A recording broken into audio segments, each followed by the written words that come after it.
नौकरी की है। माशाल्लाह तो माशाल्लाह। टोटल मेरी सर्विस जी 43 ईयर्स है। क्या अब कोई त्यौहार मनाया जाता है उन्हें जी इतनी खूबसूरत मस्जिद है तो इतने जी जुमा क्यों नहीं पढ़ाने हो। बिल्कुल असं बिल्कुल क्या गंदा पानी आना सी, जी बारिश ना पानी आना सी, घरां जेड़े गटर बन गए उन्हें तैयार कर बना जी जी ये जेड़ा वेस्ट वाटर है ठीक ये है। हालांकि गवर्नमेंट ने करना सी लेकिन तुसा कितने की पैसा लाई सने पूरा अगर सारे तुसा ना ताउन करन ते तुसा माड़े ख्याल है पूरा ग्रां सेट करी छोड़ो क्या ख्याल है? क्यों नहीं कर सकता है। जी इतने जनाब अली बहुत सारे नमाजी मस्जिद च आना बंद कर दिता बिल्कुल आने बिल्कुल। जी असा किस तरह अच्छा तुसा ने राह सारे खराब। तो जी ए सेप्टिक टैंक है हाँ कि तुसा चेक करो कि ये शरास जी जी के आपसी इत्तेफाक और इत्तेहाद और अल्लाह ते कामिल यकीन रखो। जी जी साडे जिंदा पीर ख्वाजा जिंदा पीर रहमतुल्लाह बरकातहू अल्लाह ने नात तो शुरू करने जरा बड़ा मेहरबान ते निहायत रहम करने वाला है जी। मैं इस टाइम अपने ग्रां विच मौजूद हाँ।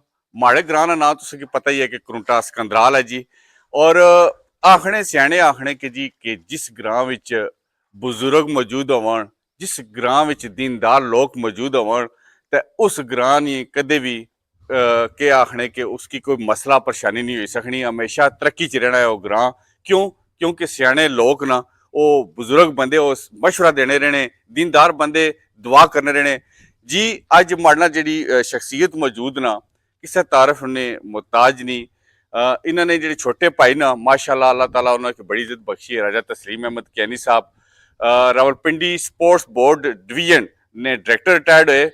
उन्होंने भाई ना राजा निसार कैनी साहब पर इन्होंने कुछ अर्सा पहले एक ग्रां विच दोबारा वापस आए। कुछ सना क्या करने सना ये सारी चीज़ा भी इन्होंने पुछा। ग्रां च वापस इसने साथ ही क्या क्या तब्दीलियां आईयां ये भी इन्होंने पुछा।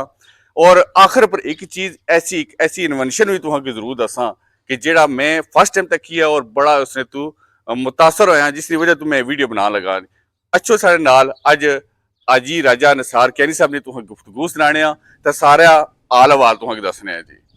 सारे मत क्यानी मैं करूटे न रहने वाला क्यानी साहब तस्लीम राज कहने तो मैं बड़ा भरा सा चार भरा ठीक है। ते मैं पंजवी इथों करके फिर पिंडी खाला कर चला गया उत्थे मैं तालीम हासिल की थी पिंडी पॉलीटेक्निक इंस्टीट्यूट में डिप्लोमा किया 3 ईयर।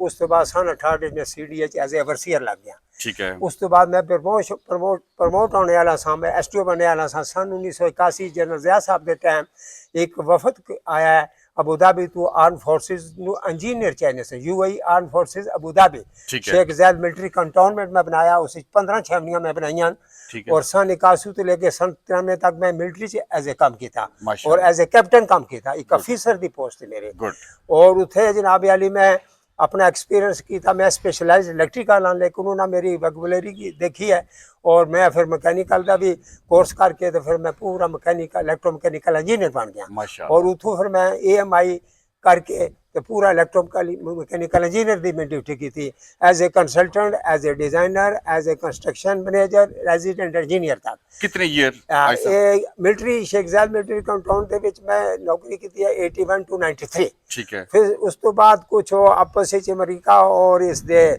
कोयत नाल गड़बड़ हुई है तो उन्हें शेख ज़ैद ने क्या जी बंदे कट करो छामनी की जरूरत है अस तुम मदद कर सा। ठीक है। शेख ज़ैद क्या नहीं है मेरे स्पेशलाइज्ड इंजीनियर्स हैं इन्होंने मतलब स्टैंप नहीं मारनी इन्होंने फ्री वीज़ा देना है बाहर। तो फिर उस तो बाद मैं 93 तो लेके 2024 तक एज ए कंसल्टेंट इंजीनियर बड़े बड़े प्रोजेक्ट्स में किए। शेख ज़ैद मिलिट्री कंपाउंड तो बाद असी सेंट्रल एमरजेंसी हॉस्पिटल जैसे शेख खलीफा हॉस्पिटल अबू धाबी ठीक है वो सुपरवाइज किया 3 ईयर्स।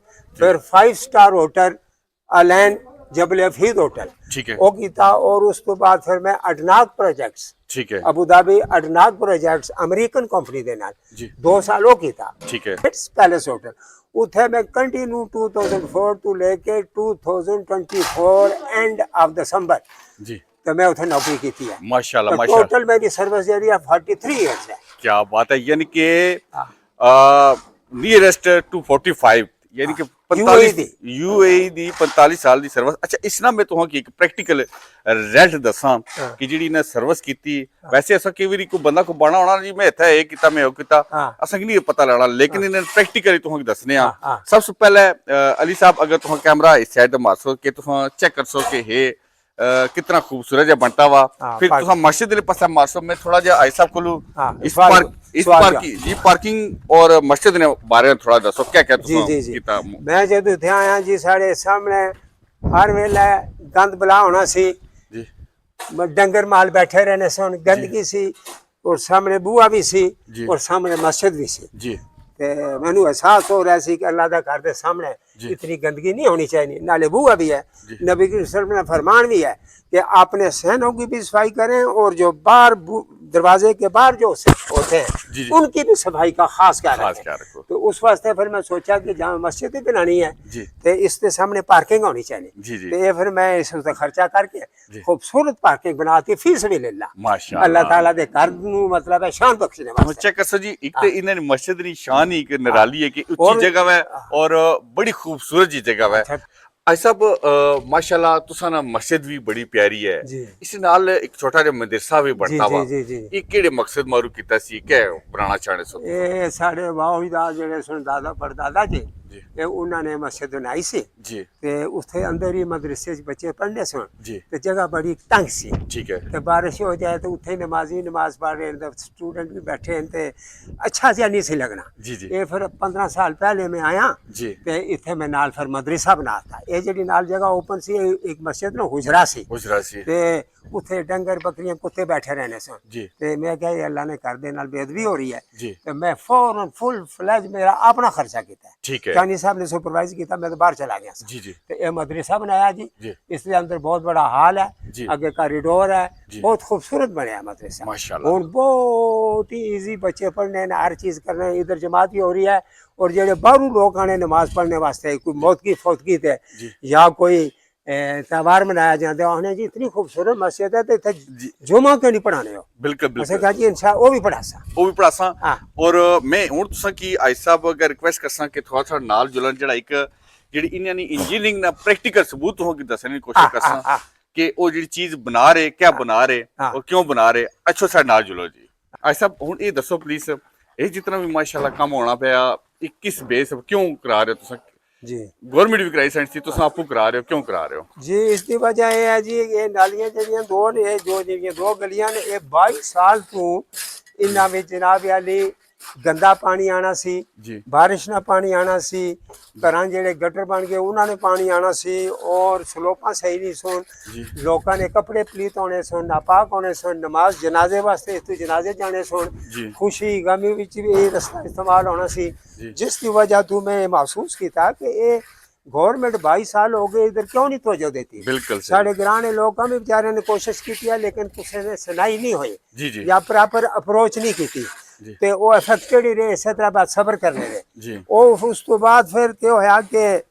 आज तो 15 साल पहले जी। ये जी अगे चढ़ाई है जी उत्थे जनाब अली कच्ची जगह सी जी। वो शहराज साहब ने खर्चा करके ते कंक्रीट कराती ਰਾਜਾ ਸ਼ਰਾਜ ਜੰਜੂਆ ਸਾਹਿਬ ਜਿਹੜੇ ਨੇ युवा साहब जेडे इंग्लैंड आउंदे ਇੰਗਲੈਂਡ ਹੋਣੇ ते ये गलियां भी उन्होंने कंक्रीट है उन्हें कराई ਠੀਕ ਹੈ लेकिन कंक्रीट कराने ना कोई फायदा नहीं सी जितना पानी है थे खल जाना सी स्लोपां बराबर नहीं सी ठेकेदार काम सही नहीं सी कीता ਠੀਕ ਹੈ तो पानी फिर खिलरा जाना सी गंद बला सी जी। ते हर बंदे ने कपड़े खराब होने सन तकलीफ होनी सी बो होनी सी ਜੀ मौत की फौत की खुशी ते जेड़े भी लोग आने सन मस्जिद च नमाज पढ़ाने सन तुसां ये क्या तमाशा बनाया जी जी क्यों जी, नहीं करने हो क्यों नहीं करा सन उन्हें ये मजबूरी आने सन जी कि इंशाल्लाह हो ही जासे जी जी कोशिश करने का काम हो ही जासे हो जासे। ਤੇ ਇਨਸ਼ਾਅੱਲਾ ਅੱਜ ਤੁਸਾਂ ਤੱਕਣੇ ਪਿਓ ਕਿ ਬਿਹਤਰੀਨ ਨਾਲੀਆਂ ਬਣੀਆਂ ਇਹ ਜਿਤਨਾ ਘਰਾਂ ਦੇ ਵਿੱਚ ਇੱਕ ਤਾਂ ਗਟਰ ਹੋਣਾ ਉਸ ਦਾ ਉਹਦਾ ਸਾਇਲ ਪਾਈਪ ਠੀਕ ਹੈ ਇਹ ਜਿਹੜਾ ਵੇਸਟ ਵਾਟਰ ਪਾਈਪ ਹੈ Waste waste water। Water treat untreated water waste untreated water ਠੀਕ ਹੈ ਇਹ ਹਰ ਘਰ ਵਿੱਚ ਗੁਸਲਖਾਨਾ ਹੈ ਇੱਕ ਵੀ ਜਾਂ ਦੋ ਵੀ ਗੁਸਲਖਾਨੇ ਉਸ ਨਾਲ ਪਾਣੀ ਬਾਹਰ ਆਣਾ ਪਿਆ ਠੀਕ ਹੈ ਵਾਸ਼ਿੰਗ ਮਸ਼ੀਨ ਹੈ ਪਾਣੀ ਧੋਣ ਵਾਲਾ ਉਹ ਵੀ ਪਾਣੀ ਬਾਹਰ ਆਣਾ ਪਿਆ ਠੀਕ ਹੈ ਉਸ ਤੋਂ ਬਾਅਦ ਬੇੜੇ ਦੀ ਸਫਾਈ ਵਾਲਾ ਉਹ ਵੀ ਪਾਣੀ ਬਾਹਰ ਆਣਾ ਪਿਆ ਜੀ ਅਗਰ ਕਿਚਨ ਹੈ ਉਹ ਵੀ ਪਾਣੀ ਬਾਹਰ ਆਣਾ ਪਿਆ ਨਾਲੀ ਹੈ ਹੀ ਕੋਈ ਨਹੀਂ ਤਾਂ ਹੜ ਲੱਗ ਜਾਣਾ ਪਿਆ ਆ ਲਗਾ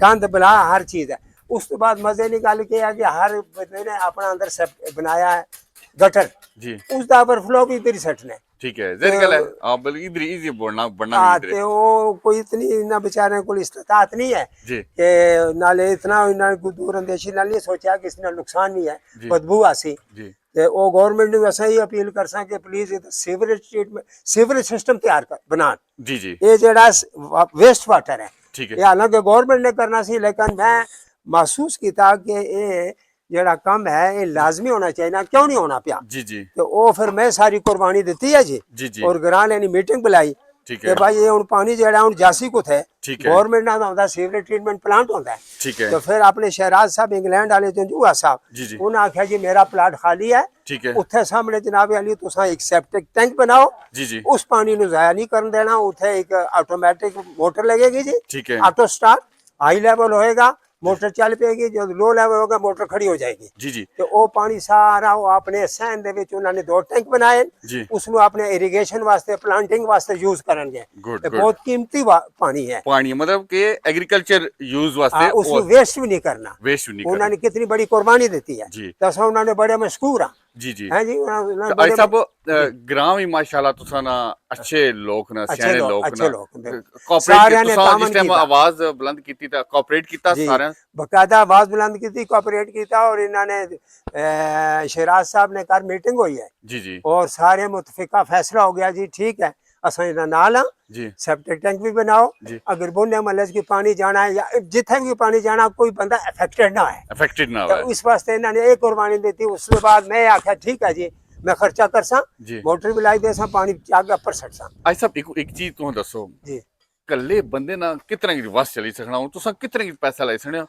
पूरा अगर सारे तुसा ना ताउन करन ते तुसा माड़े ख्याल है पूरा ग्रां सेट करी छोड़ो क्या है क्यों नहीं कर सकना अल्लाह तो बड़ा फजल 43 साल नौकरी की है जी लेकिन अफसोस ये है कि ये इमदाद इबामी ने तहत जी जी मतलब खैर खाई ने तहत जी ये जड़ा मैं काम किया खैर खाई ने तहत किया पहला मैंने दुखे होया कि साड़ियां इतने मामा भैन टट्ठियां कुछ ने टंग भजी कुछ ने बांह भजी जी कोई मोटरसाइकिल कोई मौलवी आया या कोई भी बंदा आया जी इतने इतनी वो होनी सी कि साइल ऐसी सी स्लिपरी ते इतने बंदे टट्ठे भी हैं जी जी साढ़े अपने ग्रां ने नमाजी बंदे एहसान ज़ेब साहब को पूछ लियो वो बेचारे टट्ठे न जी जी और कोई ऐसे भी टट्ठे न कि जिन्होंने मतलब दसने नहीं जी। और जिधर अगे जिधर गलियां ना जंक्शन है जी इतने जनाब अली बहुत सारे नमाजी मस्जिद च आना बंद कर दिता बिल्कुल आने जी असा किस तरह अच्छा तुसा ने राह ही सारे खराब हैं जी जी असा जेडे सराउंडिंग नेड़े वाले हैं जी। वो असा पहुंची जाने हैं इन्हां गलियां वाले बंदे नहीं पहुंच सके नहीं पहुंच सकते। उन्होंने नमाजों तो भी खलल पैदा होया जी जी तो मैं कहा ये तो अल्लाह की बहुत बड़ी नाराजगी है जी ते बिल्कुल एक बंदे को अगर कोई गुंजाइश है तो कुर्बानी देनी चाहिए देनी ते चाहिए क्योंकि बल्कि आई साहब मैं ते ये आखसा के जेड़ा कोई तखन सुनन वाला है जी। जेड़ा कोई भी अगर इसकी गौर ना तखन लावा जी, हर जी। बंदा ताउन करे जी जी, ये जी। अच्छा काम है जी अच्छा नेकी काम। ने काम है हर नेकी। बंदे ने साथ पढ़ना हाँ चाहिए इसमें सदका जारी है सदका जारी ये जी जनाब अली मस्जिद दी नमाज वास्ते ये गलियां पक्कियां हो रही हैं जी दूसरा मावा भैन इधर गुजरनियां उन्होंने वास्ते हो रही हैं जी ये पानी जनाब अली सीधा है ऐसा जनाब रिजवान साहब जी ऐसा जनाब अली सेप्टिक टैंक बनाया है जी जी ए बंदे काम कर रहे हैं जी ये अंदर प्लस्तर भी हो सी जी ये 8 foot by 8 foot by 8 foot ठीक है 8 फुट लंबा 8 फुट चौड़ा 8 फुट गहरा है जी ते इथे पूरा वेस्ट वाटर इथे आसी जी इथे जनाब अली एक मिसाइल मोटर लग सी नाल कंट्रोल पैनल लग सी फ्लोट स्विच लग सी ऑटोमेटिकली जदू लेवल हाई हो सी जी पंप करके सीधा पानी शहराज साहब जिथे आके उथे चला जासी जी एग्रीकल्चर वास्ते जी जी एग्रीकल्चर वास्ते और पानी कोई ओवरफ्लो हो गया आगे पीछे जाके किसी और घर नू अफेक्टेड नहीं करेगा जी जी माशाल्लाह जी मैं जी चीज तुमको दसना चाहना सा वो ये चीज है तुम चेक कर सो जी ए सेप्टिक टैंक है हाँ कि तुसा चेक करो कि ये शहराज साहब दा प्लाट है माशाल्लाह जी और जाती राजे शराज साहब ने अपने प्लाट विच बनाया है चलो उन्हें नाल कोऑपरेट किया शाह साहब ने शाह साहब भी ठीक शाह साहब जेड़े ने अपने तकीर शाह साहब तोगीर शाह माशाल्लाह हाँ, मंसूर शाह उन्होंने भी अद्धा उधर हिस्सा है जी माशाल्लाह आई साहब नाल पूरा ग्रां आई साहब जैसे ही आख्या था माशाल्लाह पूरा ग्रां नार होई ते कम होने लगा जी जी आई साहब को ना मैं बड़ा खूबसूरत जहा कम होने लगा सी बहुत मजे ने कम होने लगा सी बड़ा इंप्रेस आया माशाल्लाह अल्लाह सोना आई साहब की इज्जत दे अल्लाह सोना आई साहब की सेहत दे जी और आई साहब एक कोई अच्छा जा पैगाम सिर्फ असन ग्रां नहीं सुनना जी, पे जी, तुसा जी। की पूरी दुनिया तुमको सुननी जी, जी, जी। वो प्यारा जा पैगाम दे सो पैगाम प्यारा ये है जी जिस जगह भी जिस ग्रां च भी रहो जी। सब तो पहली बड़ी चीज है बड़िया की इज्जत करो छोटिया ते शफकत ना हाथ फेरो जी और आपसी तामन बहुत ही जरूरी है ठीक है। चाहे वो मुसीबत है या कोई खुशी है गम है तामन बड़ा जरूरी है बिल्कुल, बिल्कुल। नबी करीम सल्लल्लाहु अलैहि वसल्लम ना फरमान है क्योंकि इस्लाम जड़ा फैलिया है वो नबी करीम साहबा कराम नु ओ तालीम दी है कि पूरी सुपर पावर मार के तो उड़ा देता। जी जी ये साहबा किराम ने नबी सल्लल्लाहु अलैहि वसल्लम की तरबियत से जी जी कि आपस में इत्तेफाक और इत्तेहाद और अल्लाह ते कामिल यकीन रखो। जी जी साढ़े जिंदा पीर ख्वाजा जिंदा पीर रहमतुल्लाह बरकातहू गमगोर शरीफ लेना मैं मरीद हाँ, जी जी मैंने खिलाफत भी मिली है और मैंने इत्थे इजाजत दी है तुसा ते बैठ के जिक्र भी कराओ। जी जी आपने भी फरमाना है कि इरादा करें नेक इरादा, अल्लाह गैबाना मदद करे, क्या बात है। अल्लाह गैबाना मदद कराओ। दूसरा ये भी फरमाना है कि जो परिंदा है अपने परों से उड़ता है जी और मोमन कुफ्ते अमानी से प्रवास करता है। क्या बात है, तीसरी जबरदस्त। बात यह है कि नबी करीम का फरमान भी है कि देखें भाई खैर खाई का काम करो, खैर ये खैर खाई का काम है। जी और अगर कोई बदखा है तो उससे दूर रहो, दूर हो। उससे दूर हो। अगे मैसेज ये है कि ग्रां ले सारे बंदे कोई भी हैं जिस जगह भी हैं एक दूसरे नाल तामन करन। एक बंदे का अगर इतना है खर्चा वो बर्दाश्त कर सकता है ना करे, लेकिन ये सदका जारिया है, सदका जारिया। ये क़यामत तक जनाब वाली ये जारी रहसी मर जाएंगे, लेकिन ये सदका जारिया जारी रहसी। जन्नत विच उन्होंने महलात बननगे, माशाअल्लाह। एक इट लाओगे तो एक मल बनेगा, जी जी एक खजूर सका दे तो एक खजूर ना दरख्त लगेगा। जी जी जेड़ा जेड़ा मैदान है हशर, ये जेड़ा क़यामत है जेड़े जन्नत है वो बिल्कुल चटियल मैदान है। ये नेकियां ने दरख्त गुच्छन नेकियां ने। तो इस वास्ते मैं यही अपील कर सा कि सदका जारिया है, जितना कोई हस्बे तौफीक दे सकना दे, तो उसमें फायदा है, फायदा है। वरना बाद विच पछताने ना कोई फायदा नहीं। फायदा तो कोई नहीं। तामन बहुत जरूरी है, जी। दिलों में असले च कोई वो नहीं होना चाहिए ना जी। कि कहते हैं उसकी बुग़्ज़ नहीं होना बोगस नहीं होना चाहिए ना, और कोई मतलब है उस दिखावा नहीं होना चाहिए। दिखावा नहीं। जोड़ा काम है फी सबिलिल्लाह करना है। जी जी हैं जी जी जी माशाल्लाह हाँ। माशाल्लाह। आई साहब अल्लाह सोना ने कि मैं फिर दोबारा दुआ करना कि अल्लाह सोना सेहत कामला अता फरमाए जी। बहुत ही प्यारा जिहा पैगाम इन्हें दिता जी। ये पैगाम सिर्फ असां अपने ग्रां दे वास्ते नहीं, पूरी दुनिया वास्ते जिथे तक कोई बंदा तकना कोई भी मसला परेशानी अगर आ जाना है, गौरमेंट अगर ताउन नहीं करनी कोई नहीं, तो 5 हत्थ 10 हत्थ जिला रलसो तो कम ऑटोमैटिकली तुसाने होना शुरू हो गया सन। बड़ा प्यारा जैसी ये मैं तुहानू दसना चाहना सैप्टिक टैंक का एक आइडिया सी, एक नवी इन्वेंशन सी समझी कि असां ने इस इलाके च दही इलाके च। ते आई साहब ना बहुत ही ममनून और मशकूर हाँ। ते इस नाल में इजाजत चाहसा, अल्लाह सुनने वाला है।